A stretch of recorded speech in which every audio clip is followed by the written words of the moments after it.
শিলপাটায় বেটে যে কোনো রান্না করলেই এর স্বাদ বেড়ে যায় বহুগুণে। আসসালামু আলাইকুম, কেমন আছেন সবাই? আজকে আপনাদের সাথে শেয়ার করব অসম্ভব মজার একটা রেসিপি।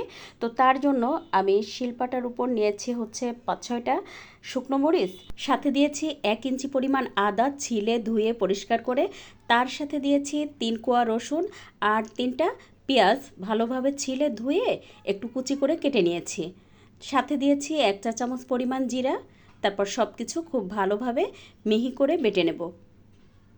তো এভাবে কিন্তু রসুন আর আদাটা একটু থেতো করে নেবেন, তারপরে ভালোভাবে বেটে নিতে হবে। আর শুকনো মরিচটা আমি যেটা করেছিলাম, সামান্য একটু গরম পানি দিয়ে ভিজিয়ে রেখেছিলাম, এতে করে শুকনো মরিচ কিন্তু বাটতে সুবিধা হয়, সহজেই মিহি করে বেটে নেওয়া যায়। তো আমার মশলাগুলো কিন্তু ভালোভাবে বাটা হয়ে গেছে। এবার একটা প্যানে সবগুলো মশলা তুলে নেব। মশলার সাথে দিয়ে দেব 3 টেবিল চামচ পরিমাণ সরিষার তেল। কেউ চাইলে সয়াবিন তেলও দিয়ে দিতে পারেন। দিয়ে দেব স্বাদ মতো লবণ আর দিয়ে দেব আধা চা চামচ পরিমাণ হলুদ গুঁড়া। এবার সব মশলা খুব ভালোভাবে মেখে নেব। মশলাটা ভালোভাবে মেখে নেওয়া হয়ে গেছে। এবার এর মধ্যে দিয়ে দেব রুই মাছ। তো রুই মাছ আমি লবণ হলুদ দিয়ে ভালোভাবে আগেই 10 মিনিট মেখে রেখেছিলাম, এতে করে মাছের মধ্যে লবণ হলুদটা ভালোভাবে ঢুকবে। তো আপনি চাইলে কিন্তু এখানে যে কোনো বড় মাছ নিয়ে নিতে পারেন। তারপর মশলার সাথে দেখতেই পাচ্ছেন মাছটা কিন্তু আমি খুব ভালোভাবে মেখে নিচ্ছি।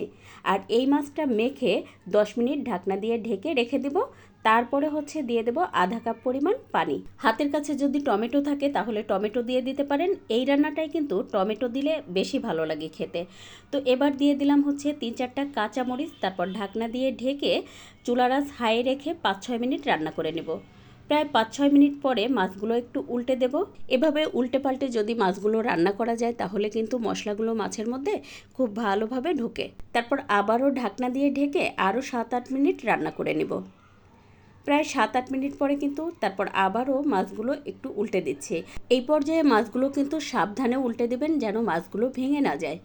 তো আরও 5 মিনিট রান্না করে নেওয়ার পরে দিয়ে দেব ধনেপাতা কুচি। তারপরে ঢাকনা দিয়ে ঢেকে আরও 4-5 মিনিট রান্না করে নেব যেন পুরোপুরি পানি শুকিয়ে যায় আর তেল উপরে উঠে আসে। আর মশলাগুলো কিন্তু দেখবেন একদম প্যানের সাথে লেগে লেগে আসছে। আর ঠিক তখনই চুলা বন্ধ করে দেব। আর নিশ্চয়ই দেখেই বুঝতে পারছেন এটা কি পরিমাণ লোভনীয় হয়েছে। তো আমি আপনাদেরকে একটু পরিবেশন করে দেখাচ্ছি। আর এটা কিন্তু গরম ভাতের সাথে খেতে অসাধারণ লাগে। বিশ্বাস করেন, এভাবে যদি একবার রান্না করেন তাহলে কিন্তু বারবার এভাবে রান্না করতে ইচ্ছা করবে। এই রান্নাটা এতটাই মজার হয়। আর আজকের ভিডিও ভালো লাগলে প্লিজ প্লিজ একটু শেয়ার করে দেবেন আর লাইক কমেন্ট করে পাশে থাকবেন। আলহামদুলিল্লাহ, এই রান্নাটা খেতে যে মজার হয়েছিল, তাই বলবো এই রেসিপিটা যারা আজকে দেখছেন প্লিজ একবার হলে এভাবে ট্রাই করবেন। আশা করি পরিবারের সবাই অনেক পছন্দ করবে। সবাই ভালো থাকবেন। আজ এ পর্যন্ত, আল্লাহ হাফেজ।